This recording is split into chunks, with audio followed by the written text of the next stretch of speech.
En af de mest kendte brændere, vi har på markedet, og også den brænder, man mest møder, når man er på fjeldet stadigvæk, det er trangian.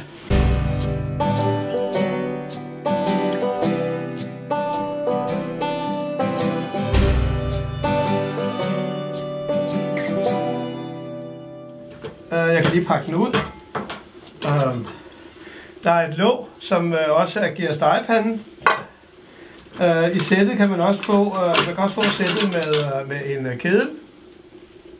Det varmer vandet lidt hurtigere, end hvis man gør det i en gryde. Og kedlen kan jo også bruges til at opbevare forskellige ting i. Det kan være æg for eksempel, man ikke vil have skal gå i stykker undervejs og den slags. Men man kan også bruge det til at have brænderen i.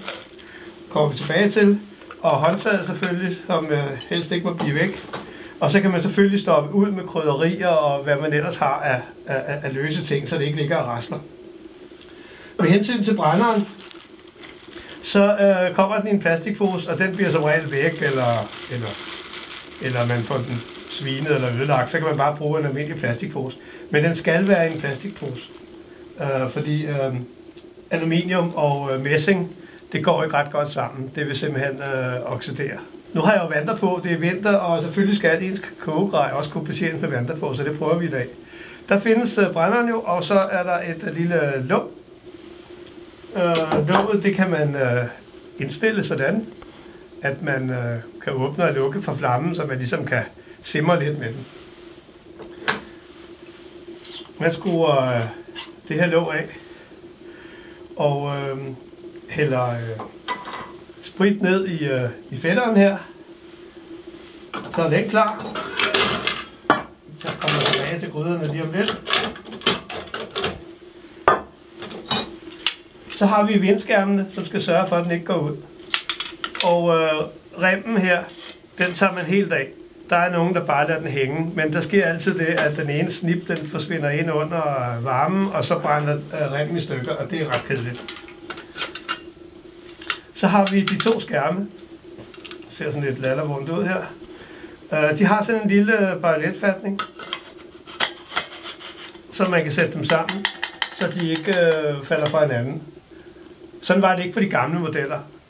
Der stod skærmen her bare oven på brænderhuset, kan man sige. Men det gjorde så også, at man lettere kunne, hvis man kom til at skubbe til den, så ville det hele falde af, og ens gryde ville falde ud med det varme, der eventuelt er i. Brænderen sætter man ned i her, og så tænder man. Hvis det er stille vejr, så er det jo bare at sætte en tændstik til her. Hvis det blæser, så kan man jo sætte vindskærmen på med det samme, og så bruge en lighter eller noget andet, en tændstik. Og så lige passe på, at man ikke brænder sig. Den har så nogle vinger her, og når de er klappet op, jeg kan lige så godt bruge håndtaget, nu det er her. Det er sådan en lille fætter, der sidder fast med en tang. Når de er oppe, så kan de bruges som stegepande, eller til stegepanden. Og tager man dem af, kan man klappe dem her ned. Så er der to trin på. Et til den store gryde, der følger med, og et til den lille gryde, der følger med. Eller til den lille vandkedel, der kan stå her. Det er ganske fikst. Når man bruger gryderne, så kan man også bruge stegepanden som låg. Enten ved at lægge den sådan her. Under nogle vindforhold, der vil der komme for lidt ilt herind, når den ligger sådan her, så vil det gå ud, eller ilten gå ud. Men så kan man gøre det, at man vender den op. Men fidusen ved, at den skulle ligge således, det er, at varmen jo kommer op her. Og når vi har den liggende her, så vil varmen jo bare fise ud forbi her. Men når den ligger her, så vil den jo i en eller anden grad ligesom holde på mere varme derinde. Så det er faktisk ret smart. Så er der jo det der med, hvis man skal lave 2 retter mad. Det kan jo meget nemt være, at man vil lave en frysetørret ret og drøje lidt på den med ris eller kartoffelmos. Så skal man jo begge gryderne i brug, men man har jo egentlig kun 1+. Så plejer jeg at gøre det, at jeg tager den ene gryde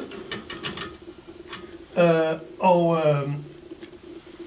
laver den ene ret i. Det kan være den frystørrede ret, den lægger jeg blød lidt, og så koger jeg den op og rører lidt rundt, og når den så ellers er meget god, så tager jeg den af, og så koger jeg vand til risen eller kartoffelmosen. For at ikke det hele det skal blive koldt, så kan man faktisk sætte den lille gryde ovenpå som låg, og så kan man jo igen lægge den anden på. Og så får man på den måde både varme vand til ris eller kartoffelmos, men man får også ligesom holdt ens hovedret ren. Eller ren. Varm selvfølgelig. Så det er en af måderne at gøre det på. Noget andet er, at man skal vende sig til at bruge håndtaget meget. Dels til at tage gryderne af med. Der kommer jo temmelig meget varme op forbi her, så tager man med fingrene, så brænder man sig. Men bruger man håndtaget, så kan man fint gøre det. Man kan også gøre det, når man skal slukke sin brænder. Så i stedet for at sidde med låget, det som også er den, man kan simre med, og så prøve at ramme hernede oveni. Der kan man i stedet for tage fat på sit håndtag i den varme skærm, skrue den af, og så kan man slukke den med den her. Og så kan man så sætte den her på igen. Ikke? Lad være med at bruge selve låget her som slukkemekanisme.